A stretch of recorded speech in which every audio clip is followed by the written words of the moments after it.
Horas. Selamat pagi kepada Bapak Ibu dan juga saudara-saudari yang terkasih dimanapun berada. Pada pagi hari ini yang akan mengawali aktivitas kita, maka dengarkanlah firman Tuhan yang menjadi sumber kehidupan kita, yang diambil pada kitab Yesaya pasal 55 ayat 3. Dikatakan demikian: sendengkanlah telingamu dan datanglah kepadaku, dengarkanlah maka kamu akan hidup. Aku hendak mengikat perjanjian abadi dengan kamu menurut kasih setia yang teguh yang kujanjikan kepada Daud. Demikian Tuhan berfirman. Bapak Ibu, kalau kita cermat memahami firman Tuhan ini, bahwa keadaan bangsa Israel ketika berada di tanah Babel, mereka mengalami satu tekanan psikologi.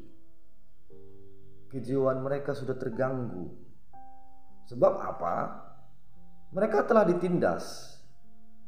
Hak-hak martabat kemanusiaan mereka telah dieksploitasi. Bangsa yang dikasihi Tuhan itu berada di Babel, sudah berada pada zona putus asa. Ya, mereka berpikir bahwa tidak lagi harapan untuk hidup. Jelas mereka telah dijajah dan tidak ada yang bisa menolong mereka, sehingga mereka berpikir bahwa mungkin kami akan mati di sini dan kami akan ditanam di tanah Babel. Karena mereka pada saat itu berada pada penjajahan bangsa Babel. Siapa sih yang mau ditindas? Siapa sih yang mau ditekan? Siapa sih yang mau hak-hak martabat kemanusiaannya itu dieksploitasi? Saya rasa tidak ada yang mau, sebab kita memiliki hak asasi manusia. Tetapi Tuhan sendiri pun tidak memihak kepada orang yang memperkosa hak-hak martabat kemanusiaan. Tuhan tidak memihak kepada penindas. Tuhan tidak memihak kepada penjajah. Tuhan tidak memihak kepada orang-orang yang kuat yang menindas orang yang lemah. Ya, sekalipun bangsa Israel berada pada hukuman akibat dosa mereka kepada Allah, maka Allah menghukum umat pilihannya itu dibuang ke Babel.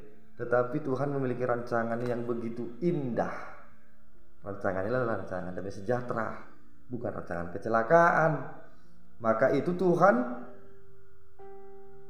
berprakarsa untuk memproklamasikan keselamatan, kemerdekaan bangsa Israel melalui Nabi Yesaya.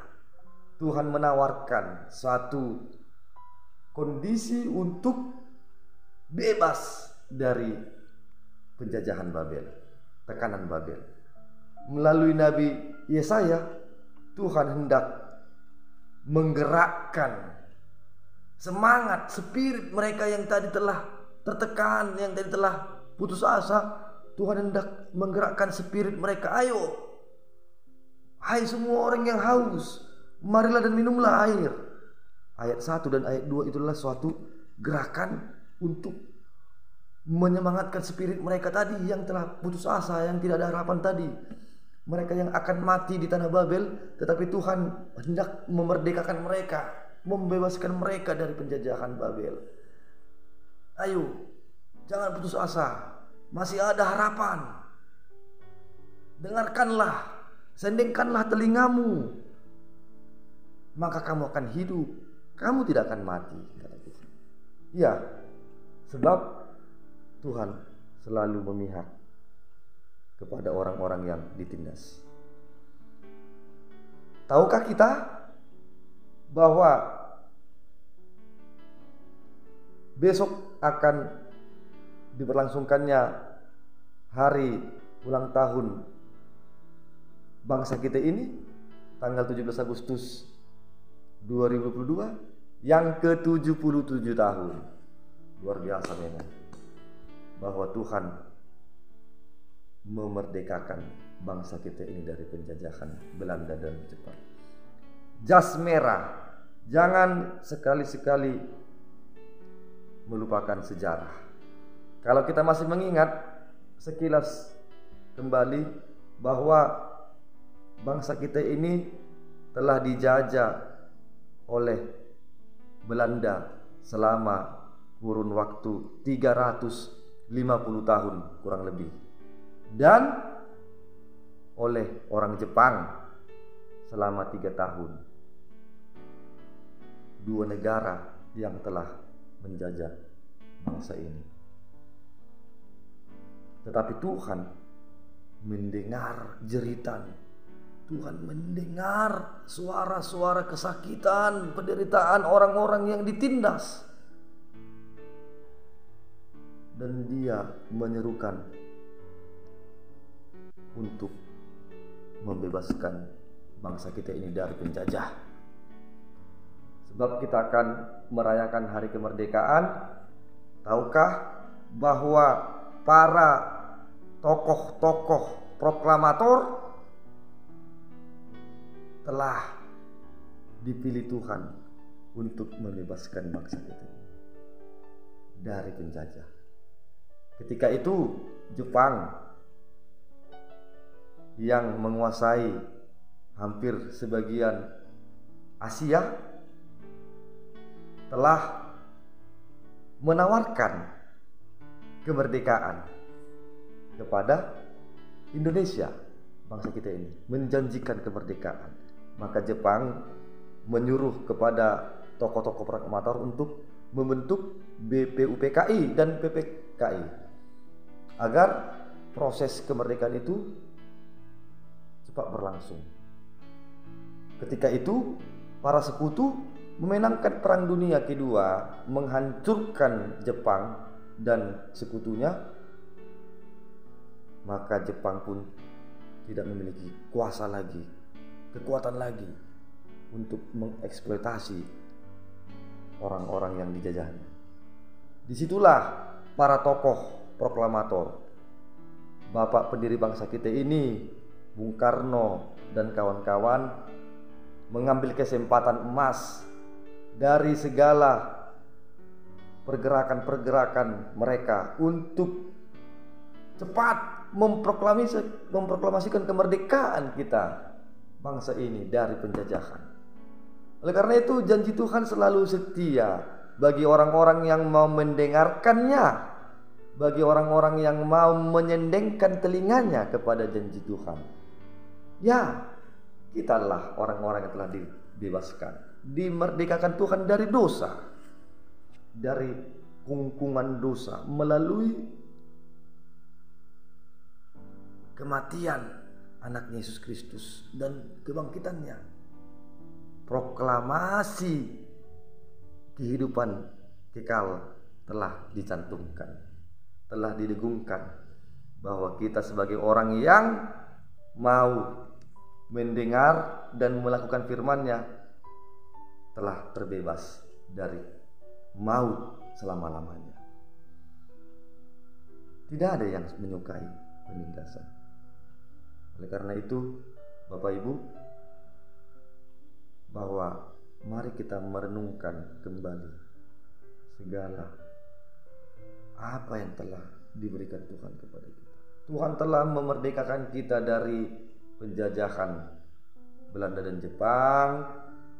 Tuhan telah memerdekakan kita dari keberdosaan, dari akibat hukuman dosa itu, kematian kekal. Kita dianugerahkan kehidupan yang abadi.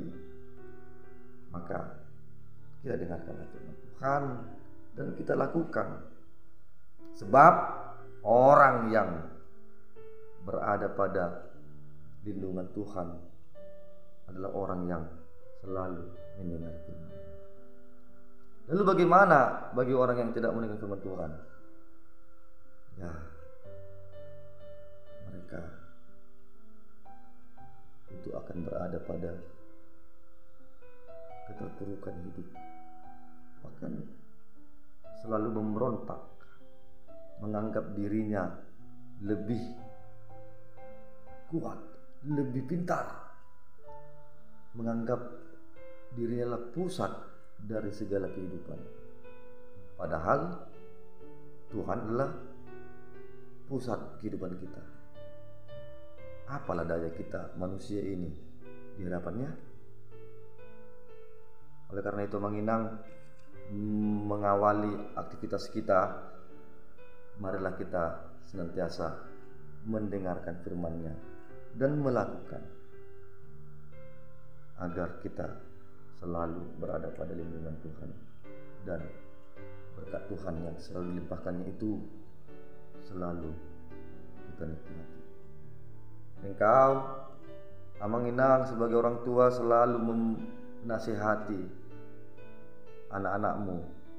Dengarkanlah nasihat Bapak, Mama, ya nak, dengan harapan agar anak-anak kita yang mau mendengarkan nasihat kita itu, orang tua itu, anaknya bisa sukses, anaknya bisa berhasil, sama seperti saya yang mendengarkan nasihat orang tua saya juga, mendengarkan nasihat guru-guru saya dan juga dosen-dosen saya, para senior saya, yang sampai detik ini saya bisa menerima tokonan pendeta.